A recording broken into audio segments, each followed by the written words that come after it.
বাঙালি জাতি কথাটা শুনলেই প্রথমেই মাথায় আসে অবুঝ, অচেতন, নিপীড়িত, নির্যাতিত, অসহায় এই বিষয়গুলা। নিপীড়িত, নির্যাতিত সব কিছুই সত্য, কিন্তু এর দায়ভার কে নেবে?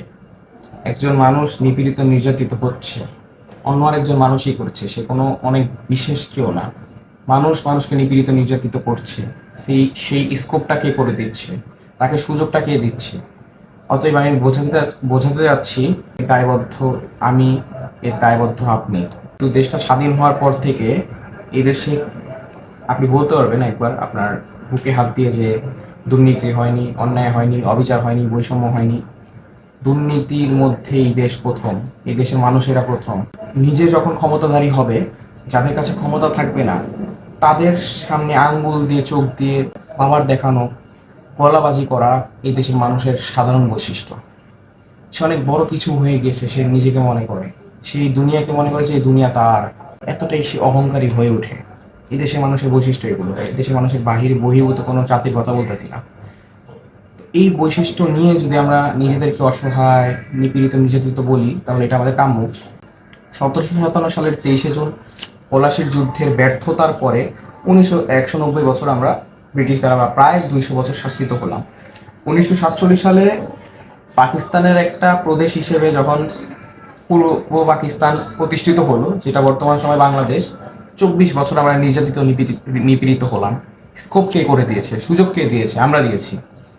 অর্থাৎ আমাদের মধ্যে এরকম কিছু ত্রুটি আছে যেগুলোর কারণে আমরা আসলে এই সমস্যাগুলো ফেস করছি। কিন্তু এই সমস্যাগুলোর পিছনের কারণ হিসেবে আমরা কি বলি? যে আমরা অসহায়, আমরা অবুঝ। ওই যে বেগম রোকেয়া সাখাওয়াত হোসেনের একটা প্রবন্ধ আছে, নিরীহ বাঙালি, সেটার মধ্যে সে এই বিষয়গুলাই বলেছে। অতএব আমি এটা বোঝাতে চাচ্ছি যে ভালোগুলাকে গ্রহণ করে খারাপগুলাকে যে বর্জন করব, এই ক্যাপাবিলিটিটা আমাদের নেই। আমাদের দেশের মানুষ অনেক উচ্চ শিক্ষিত, অনেকেই আছে 24-25 বছর পড়াশোনা করেছে, স্নাতকোত্তর অর্জন করেছে।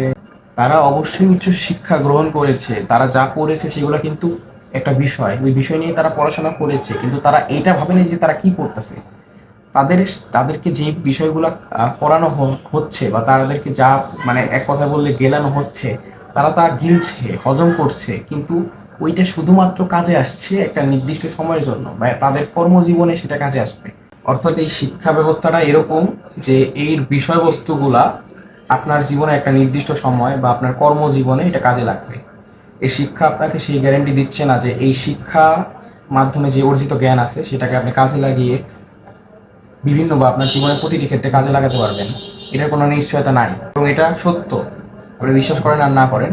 কেননা আমাদের পাঠ্যপুস্তকের বিষয়গুলো, সেগুলোকে আপনি যদি প্র্যাকটিক্যালিও কাজে লাগান, সেগুলো ওই আপনার কর্মজীবনে কাজে আসবে, এবং সেগুলো এভাবে পাঠ্যপুস্তকের মধ্যেই নিহিত।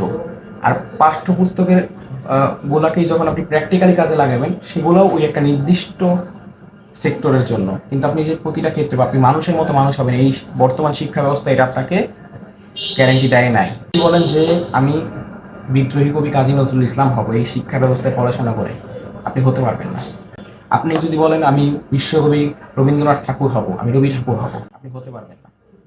এই শিক্ষা ব্যবস্থা আপনাদেরকে কি শিখায়? বর্তমান সময় বাংলাদেশের শিক্ষা ব্যবস্থা আপনাকে সৃজনশীল লেখা শিখায়। আপনি এই সৃজনশীল লিখে সাহিত্যের কোন সেক্টর অবদান রাখবেন? আপনি একটা উপন্যাস লিখতে পারবেন, আপনি একটা গল্প লিখতে পারবেন, আপনি একটা কবিতা লিখতে পারবেন। তাহলে রবি ঠাকুর বিদ্রোহী কবি তো পরের বিষয়। আপনি একটা উপন্যাস লিখতেই অ্যাবেল না, তাহলে আপনি বা সক্ষম নয়, তাহলে আপনি কিভাবে ভাবছেন যে আপনি বিদ্রোহী কবি কাজী নজরুল ইসলাম হবেন, আপনি রবীন্দ্রনাথ ঠাকুর হবেন, আপনি শরৎচন্দ্র চট্টোপাধ্যায় হবেন, আপনি বিভূতিভূষণ বন্দ্যোপাধ্যায় হবেন, আপনি তাদের মতো অবদান রাখবেন বাংলা সাহিত্যে? কিভাবে ভাবছেন? সমাজ শিক্ষা ব্যবস্থাটাকে মনে করে বা শিক্ষা অর্জনকে মনে করে একজন শিক্ষিত, উচ্চশিক্ষিত মানুষ যদি চাকরি না করে তাহলে সে ব্যর্থ। সে ব্যবসা করবে। আর ব্যবসা, তুই ভাই পড়ালেখা করবি না, তুই ব্যবসা করে ফেল, তোর পড়াশোনা করে কি ব্যবসা করতে বলছে? মানে এরকম একটা চিন্তাধারা এখন আমরা লালন পালন করি, আর সামাজিক একটা চাপ তৈরি হয়েছে। শেষমেশ গিয়ে দেখবেন আপনি কিছুই হতে পারেননি, বা শিক্ষাকে কাজে লাগাতে পারেননি, সমাজ যা চাচ্ছে আপনি তা দিতে পারেন নাই। শেষমেশ গিয়ে আপনি বলবেন সমাজ আমাকে প্রতারিত করেছে, আমাকে বলা হয়েছে যে আমি অনেক ভালো কিছু হইতে পারবো জীবনে, কিছুই তো হইতে পারলাম না। এখন তো আমি শিক্ষকদেরকে, আমার যারা শিক্ষা গুরু, তাদের সামনে গিয়েও আমি মুখ দেখাতে পারি না, তাহলে আমি কি হইলাম? আসলে সমাজ আপনাকে প্রতারিত করে নাই, আপনি নিজেকে নিজে প্রতারিত করছেন। উপরের সৃষ্টিকর্তা আপনাকে বোঝার জন্য একটা মস্তিষ্ক দিয়েছে, সেই মস্তিষ্কে আপনি স্বয়ংসম্পূর্ণভাবে চিন্তা করতে পারতেন, ভাবতে পারতেন, আপনার বুদ্ধি আছে।